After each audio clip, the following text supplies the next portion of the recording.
Bonjour à tous, on se retrouve aujourd'hui pour une nouvelle vidéo et aujourd'hui je vais vous parler de l'équipe de France qui va disputer au Canada sa cinquième phase de finale de Coupe du Monde de la FIFA. Un mot sur la compétition qui se déroulera uniquement sur des synthétiques troisième génération du type, c'est même pas du type moustoir. Je ne saurais pas vous dire, en France, on n'a pas vraiment d'équivalent. Donc ce sont des synthétiques vraiment récents. Je les ai vus l'année dernière et dire que c'est quand même agréable de regarder du football là-dessus. Maintenant, c'est vrai que notamment pour les adducteurs, c'est pas l'idéal, il faut bien l'admettre. Donc, avant de passer à la liste, ce que je vais commenter aujourd'hui, je vais quand même dire mon sentiment général sur l'équipe de France. Donc je pense qu'on est derrière les Américaines, bien qu'on les ait battues sur synthétique, la meilleure nation du monde. Honnêtement, les Allemandes ont des grosses équipes de clubs, mais je pense que sur le pour l'équipe nationale, je pense que la France est une meilleure équipe. On est quand même plus forte au milieu du terrain, notamment, je pense. Je pense que ça souffle d'aucune contestation. Mon sentiment sur cette liste. Alors, avant que des gens crient au scandale, moi je trouve que dans cette liste, il n'y a pas assez de championnes du monde 2012. Comme vous le savez, la France a remporté en Azerbaïdjan à l'issue d'une épique séance de tir au but la Coupe du Monde des U17. Donc dans cette liste, on retrouvait les meilleures jeunes françaises. Donc je me suis dit, quand on avait gagné cette Coupe du Monde il y a 3 ans maintenant, 2 ans et demi, je me suis dit, je vous dis, la Coupe du Monde 2015, elle est pour nous. Parce que quand on voyait cette génération, je pensais vraiment que voilà, avec surtout les joueuses qui allaient arriver à maturité comme Nessib ou encore Wendy Renard ou même leur boulot et leur agent, je me suis dit cette Coupe du Monde elle est pour nous quoi, c'est obligé. Parce que les Américaines sont quand même franchement sur la fin, même si ça reste pour moi la meilleure nation du monde, mais je pense que sur l'ensemble de la compétition, je pense que les Françaises ont un meilleur effectif et sans doute une meilleure équipe sur le plan technique. Peut-être pas physique, mais sur le plan technique, ça me semble assez évident. Il faut savoir qu'on a derrière perdu un match contre les Américaines en Coupe de l'Algarve, après avoir dominé les Japonaises, qui est peut-être l'autre favori de la Coupe du Monde avec les Allemandes, les États-Unis, la France, c'est peut-être les Japonaises en 4ème nation, qui ont été largement battues par l'équipe de France 3-1, mais dans un match que les Françaises auraient pu gagner par beaucoup plus d'écart. L'équipe de France parmi les 3 favorites, normal, numéro 3 au classement FIFA. C'est jamais arrivé, faut dire qu'il y a 4 ans, on était loin d'être favorite, on avait eu plutôt un tirage favorable, il me semble. Parce qu'on avait joué que les Anglaises en quart de finale, qui sont pas une équipe terrible, et une équipe qu'on retrouvera à la Coupe du Monde, j'y reviendrai après. Donc moi, ce que je vais, avant de rentrer dans le détail, je vais quand même, je vous donner mon sentiment. Je trouve qu'il n'y a pas assez de championnes du monde du 17 dans cette équipe. Moi j'aurais pensé, peut-être à, peut-être pas, oui. Honnêtement, j'aurais pris sans doute Marion Romanelli, sans aucun doute. Même si en défense, c'est vrai qu'on est quand même bien fourni, mais je l'aurais pris quand même. Maintenant, je vous dire à la place de qui, je sais pas, c'est ça le problème. Mais je pense que je l'aurais prise. J'aurais pris au milieu de terrain Sandy Toletti pas dans la réserve, mais dans les 23 ou les 24, je sais pas, 23 24, je sais plus. Attendez, je vais recompter vite fait. 16, 19, 23. Donc 23 joueuses. Je pense que j'aurais pris Sandy Toletti dans les 23. À la place de Diani sans doute. Diani, qui n'était pas titulaire. Vous allez me dire, elle est championne du monde 2012, c'est vrai. Mais elle n'est pas titulaire elle n'était pas titulaire en 2012. Donc pour moi, voilà. Mais c'est vrai que physiquement, elle apporte quelque chose. Après, voilà, je trouve qu'on a pris peut-être un poil trop de milieu de terrain. Voilà, honnêtement, voilà ce que j'aurais fait. Donc je vais maintenant reprendre ligne par ligne. Donc dans les gardiennes de but, on avait Sarah Body, Céline Deville et Méline Gérard. J'aurais sans doute pris Anaïs Hachi à la place de Méline Gérard, mais bon, comme vous le savez, l'Olympique de Marseille joue en D2 mais pour moi, les seules choses qu'on peut juger à égale valeur entre la D1 et la D2, ce sont les gardiennes de but, hein, évidemment, parce que les tirs sont les mêmes, quoi. C'est football, quoi. On voit que quand même dans les 1 contre 1, Anaïs Hachi est vraiment super forte. Moi, elle aurait sans doute pas joué. Évidemment, Sarah Boidi est titulaire indiscutable. Céline Deville est là depuis 2002, donc c'est normal qu'elle soit là. Et Méline Gérard, je suis quand même pas fan. Ça reste mon avis.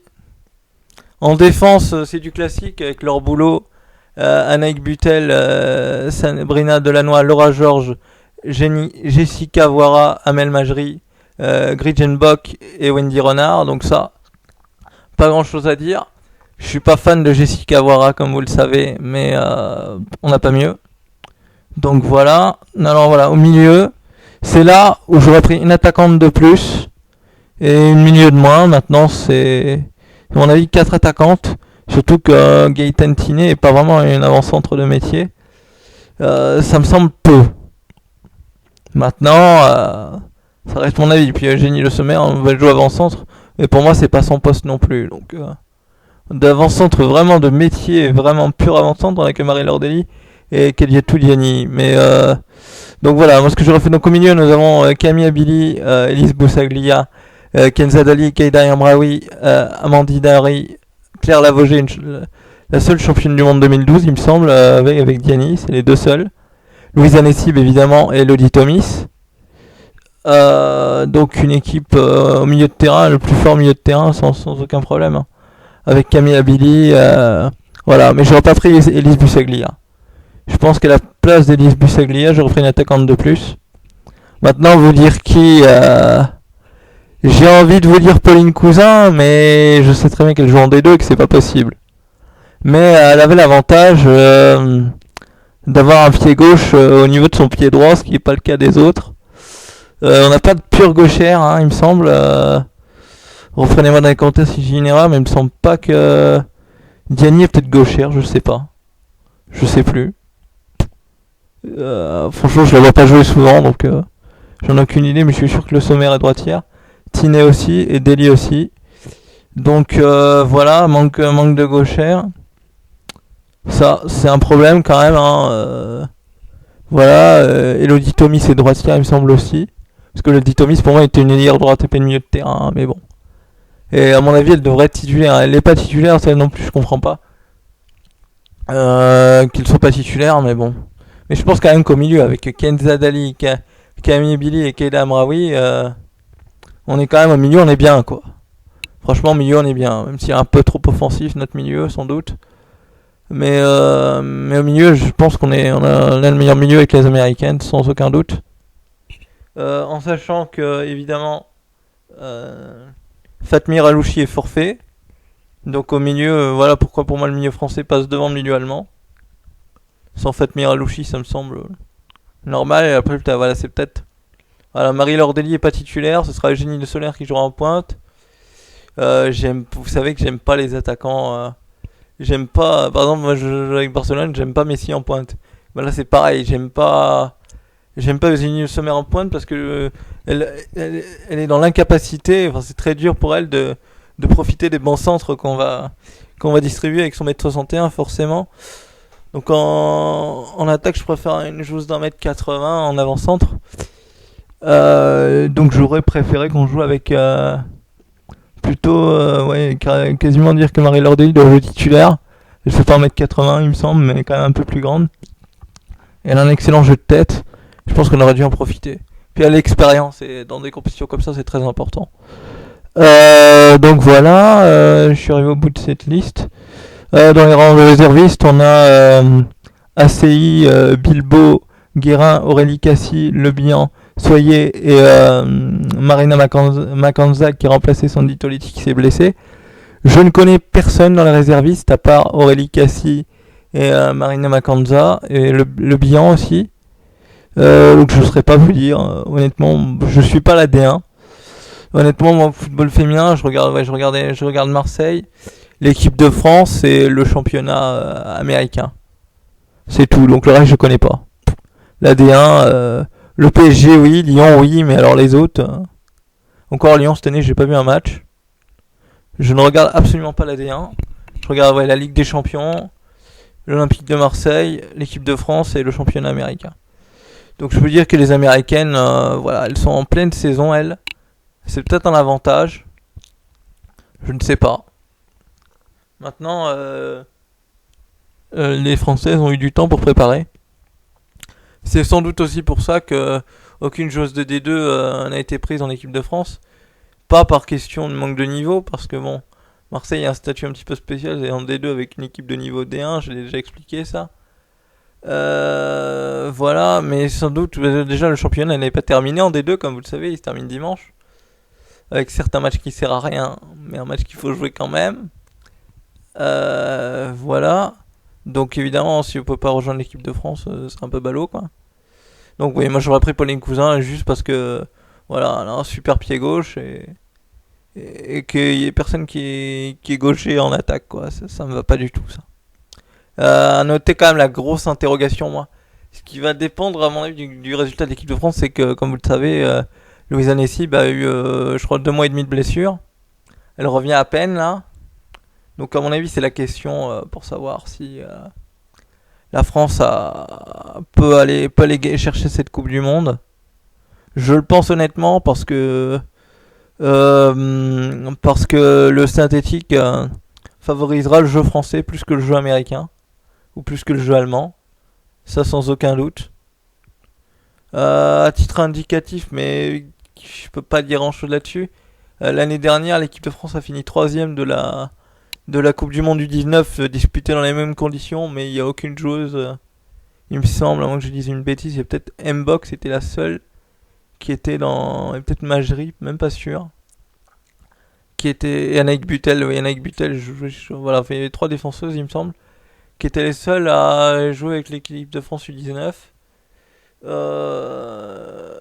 Reprenez-moi dans les commentaires si j'ai une bêtise, mais il me semble.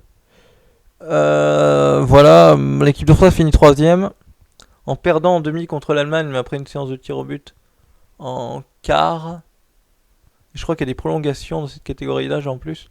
Donc elles étaient fatiguées, elles ont perdu que 2-1 face aux Allemandes, qui est quand même la meilleure équipe du tournoi. On tente bien de se reprendre contre les Nord-Coréennes en gagnant 3-2 et en finissant 3ème. Donc voilà, l'équipe de France a de bons résultats en jeunes. Cette génération arrive à maturité. Honnêtement, je risque de vous décevoir. Je pense que c'est plus cette année que dans 4 ans en France. Même si bon, en France ce sera différent, le contexte sera différent. Voilà, et d'autres joueuses, une autre génération sera arrivée à maturité. Excusez-moi. Donc on aura aussi nos chances. Mais je pense que c'est vraiment l'année ou jamais pour les Nessib, les Abili, les autres Boadis et même Laura Georges ou Wendy Renard. Je pense que c'est l'année ou jamais, hein. Voilà, donc premiers éléments de réponse ce soir avec un match sur synthétique à Châteauroux. Châteauroux, un club que j'aime pas du tout, mais enfin c'est pas le sujet. À Châteauroux, donc avec un test Saurus, équipe normalement nettement inférieure, mais qu'on a toujours eu du mal à jouer, il me semble. La dernière fois on avait gagné 3-1 à l'Euro, il me semble. C'était tout à fait un match où on avait dominé complètement, mais pris des buts bêtes, quoi. Le gros problème, voilà, Boadi, c'est une super gardienne, mais elle n'a pas de jeu au pied. Ça aussi, voilà, c'est vraiment un problème de pas pouvoir relancer court avec. Je trouve que Boadi a du mal à relancer court. Bon, quand, par exemple, si vous avez vu le match des U17 contre la Belgique mardi, il me semble, oui, c'était mardi. Vous avez Lucas Zidane dans la cage qui relançait tout court et qui avait un un pied, une main à la place du pied, ça me rappelle quelqu'un qui arrivait toujours à relancer et qui crée lui-même le décalage pour sa première relance. Et ça, je pense que Sarabwadi n'est pas capable de le faire, ça peut compter. Ça peut compter. Après, au niveau tactique, honnêtement, je suis pas assez l'équipe. Enfin, je suis l'équipe de France, mais je regarde les matchs vraiment. Moi, je suis un adepte du 4-3-3, comme vous le savez. Je pense que l'équipe de France jouera en 4-3-3. Mais ça va être difficile. Moi, je pense que voilà, l'équipe de France, ça dépend uniquement. Parce qu'évidemment, en 4-3-3, on peut pas jouer avec les Luis Anessible si on joue en 4-3-3. Ou alors un 4-3-3 très offensif, quoi. Mais voilà. Donc moi, je pense que oui, ça dépend vraiment du fait que Luis Anessible fasse une grande Coupe du Monde ou pas. Et ça, faire une grande Coupe du Monde, je pense qu'elle en est capable, même si elle a été absente 2 mois et demi. Souvenez, moi je crois au destin. Hein. Vous savez, Philippe Bergerot était l'adjoint d'Aimé Jacquet en 98. Zidane n'avait pas fait une super saison avec le Real. Et derrière, en finale de Coupe du Monde, il avait claqué 2 buts, quoi. Donc moi j'y crois cette année. C'est l'année ou jamais pour moi. Hein. Donc voilà, je vais donner mon avis. Qu'est-ce que je veux dire? Ah oui, maintenant je vais évoquer la compétition en Allemagne, en elle-même. Donc la compétition, le premier match le 9 juin. Je serai pas chez moi, mais je verrai les matchs. Je serai en vacances. Ouais. Je serai en vacances pour les 2 premiers matchs de poule. Donc contre l'Angleterre, je verrai ce match. Voilà, le 2 favoris du groupe. Hein. Les 3 premiers passent du groupe. Donc si on passe pas là, franchement, vous rentrez à la maison. Mais je vous dis, j'espère que vous serez eu à l'aéroport. C'est pas le premier tour, mais sérieusement, c'est pas possible, quoi. Vous jouez des nations complètement bidons, quoi. L'Angleterre, à chaque fois qu'on les joue, on leur met 3 pions à chaque fois. La Colombie, on avait souffert au JO 2012. On a quand même progressé depuis. Je pense qu'on peut les battre sans problème. Et là, le Mexique, en U19, l'année dernière, on leur a mis 5 pions. J'espère qu'il y en aura. Ce sera la même chose cette année. Donc voilà, une qualification sans problème de l'équipe de France pour moi. Et après, on jouera l'Espagne de Boquete. Un peu plus difficile. Mais pareil, les Espagnols, ils ont toujours battu, donc il n'y a pas de raison. Donc voilà, une Coupe du Monde que j'espère sera gagnante pour nous. J'espère que vous me donnerez votre avis en commentaire. Voilà, moi la faiblesse de l'équipe de France, franchement, on va dire que je la stigmatise un petit peu, mais je pense que la faiblesse de l'équipe de France, c'est le côté droit avec Jessica Wara et Elodie Thomis qui a du mal à revenir de temps en temps. Donc voilà. Sinon l'équipe de France n'a pas de faiblesse. Donc je vois vraiment une finale France-États-Unis. Ça me paraîtrait le plus logique. Ce sont les 2 meilleures nations sans aucun problème. Parce que les Allemandes sans Alouchi, ça sera compliqué. Voilà. Vous avez remarqué, j'ai arrêté d'appeler Alouchi Bajramas. Ça y est. J'y suis. Je fais des progrès. Donc je suis content. Allez, merci d'avoir suivi cette vidéo. Et à très bientôt pour une prochaine vidéo. Sans doute, je parlerai sans doute de Marseille-Toulouse. Je ne sais pas, je verrai bien. Bon, merci à tous.